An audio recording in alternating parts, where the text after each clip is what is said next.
Hello.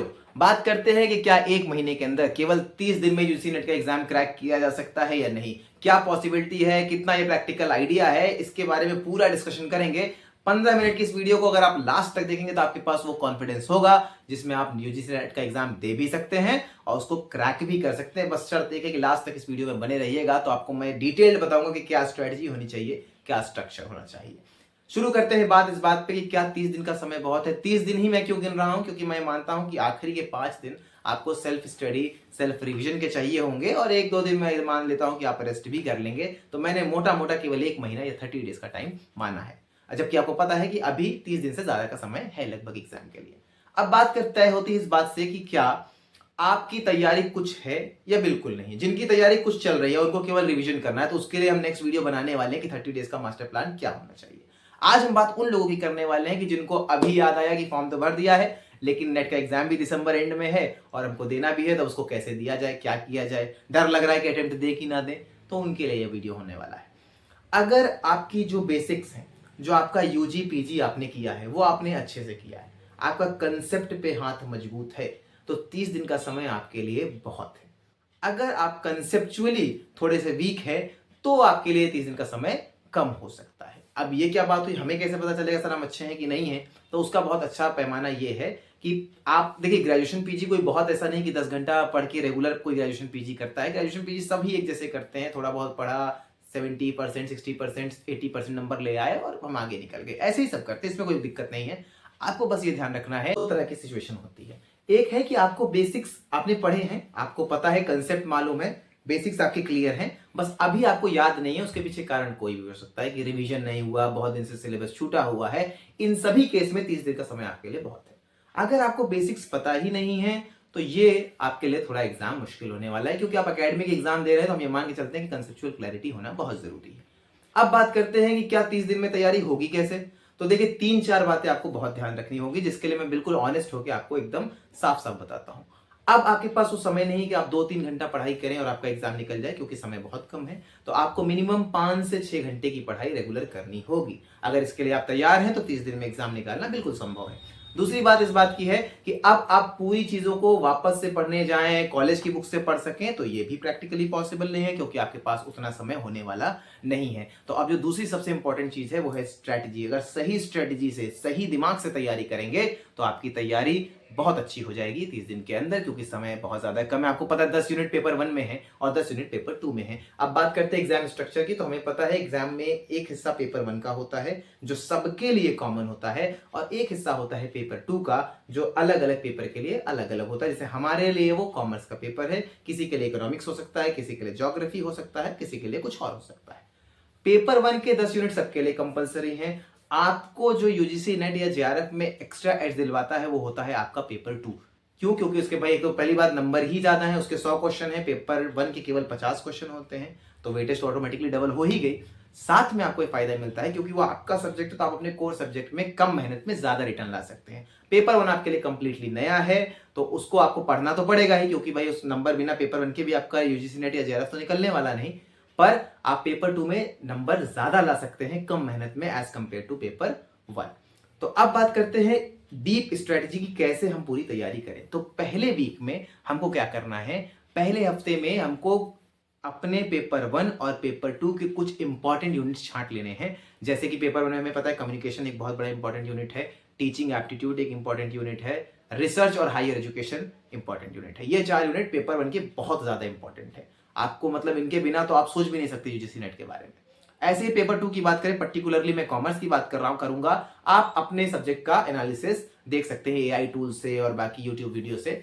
तो जैसे हमारे यहाँ अकाउंट्स का एक जो यूनिट है, यूनिट 2, वो बहुत इंपॉर्टेंट है। इंटरनेशनल बिजनेस का यूनिट इंपॉर्टेंट है, इनकम टैक्स का यूनिट इंपॉर्टेंट है, और एक रिसर्च का यूनिट है, वो भी बहुत ज्यादा इंपॉर्टेंट है। तो अब पेपर पहले 2 हफ्ते, मतलब पहले हफ्ते में आपने छांट लिया सारी तैयारी के लिए, अब पहले 2 हफ्ते आपको इन्हीं 8-10 यूनिट पे देने हैं, क्योंकि इन्हीं से आपका एग्जाम का मेजर पोर्शन आना है और आपको पता है कि अब सारी चीजें कवर करने का टाइम आपके पास नहीं है।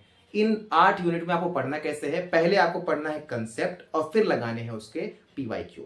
एक बात जो मैं बहुत क्लियरली करता हूं कि अगर किसी को ऐसा लगता है कि वो बिना पीवाईक्यू लगाए एग्जाम को क्वालिफाई कर सकता है, तो अगर वो कोई 1000 में से या लाख में से एक विशेष आदमी हो तो उसकी बात तो मैं नहीं कर सकता, पर नॉर्मली 99.9% ऑफ द केसेस में आप बिना पीवाईक्यू के किस एग्जाम को नहीं निकाल पाएंगे। अगर कोई यूट्यूबर कह रहा है कि केवल मॉक लगाइए, पीवाईक्यू भूल जाइए या पीवाईक्यू की तरफ मत देखिए, तो वो आपको केवल गुमराह कर रहा है। आपको क्या करना है, अगर 5 घंटे से 6 घंटे का टाइम हमने निश्चित किया है, 2 हफ्ते आपको यही 10 यूनिट पढ़ने हैं, तो 4 घंटे आपको अपने यूनिट का कंसेप्ट क्लियर करना है, आपको डिटेल में उसको पढ़ना है। उसको पढ़ने के तरीके बहुत सारी बुक्स हो सकती है, इसके बारे में अगले वीडियो में बात करेंगे, आप यूट्यूब से भी पढ़ सकते हैं।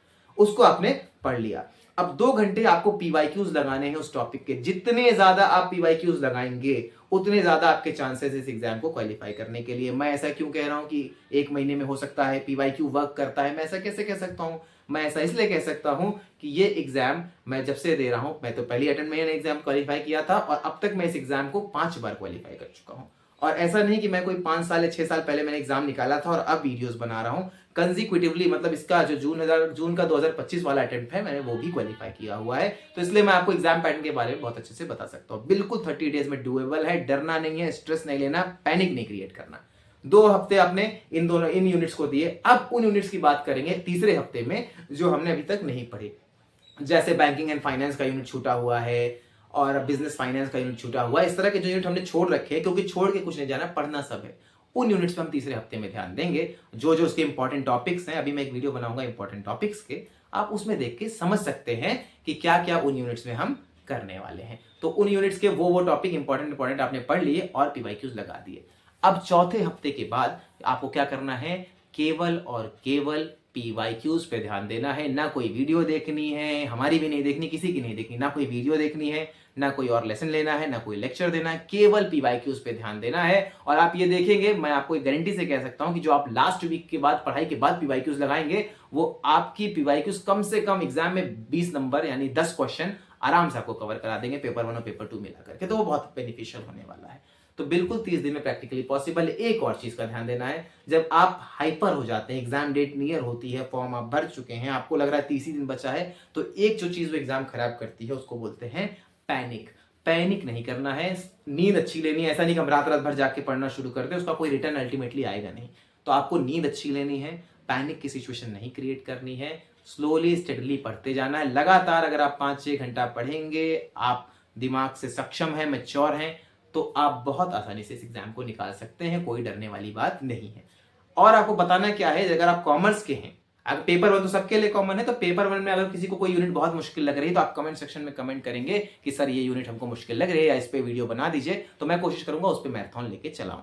यही अगर आप कॉमर्स के हैं तो आप पेपर 2 के भी यूनिट्स बता सकते हैं। इसी चैनल पे आपको अकाउंट्स वगैरह की यूनिट्स पहले से कंप्लीटेड मिलेंगी। पर अगर आपको कोई मैराथन सेशन चाहिए, ऐसा कुछ भी चाहिए जो आपको हेल्प लग सकती है, तो कमेंट सेक्शन में जरूर बताएं। मैं कमेंट्स पढ़ूंगा भी और कोशिश करूंगा कि उसके ऊपर वीडियो बना के एक मैराथन बना करके आपके लिए डाल दूं।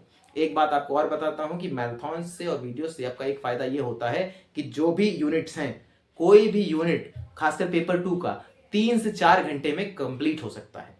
तो अगर आपको ऐसा कोई यूनिट है जिसमें आपको बहुत डर लग रहा है, तो बताइए, उसको 3-4 घंटे में हम कंप्लीट कर देंगे। जिस यूनिट का सबसे ज्यादा कमेंट होगा, ऑफ कोर्स मैं उस पर ही वीडियो बनाने वाला हूं।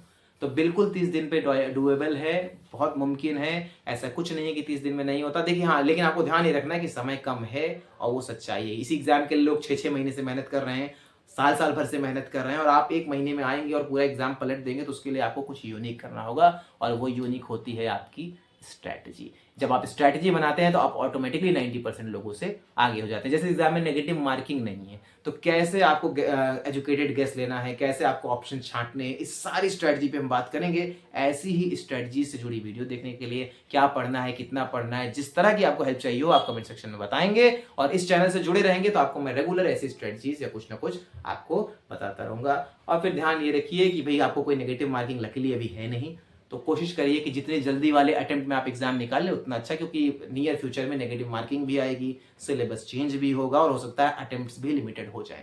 तो इसलिए आपको कोशिश करनी है कि आप जो पहला अटेम्प्ट दें, जो इस बार का अटेम्प्ट दें, वही सब कुछ हो। ठीक है, थैंक यू, मिलते हैं नेक्स्ट वीडियो में।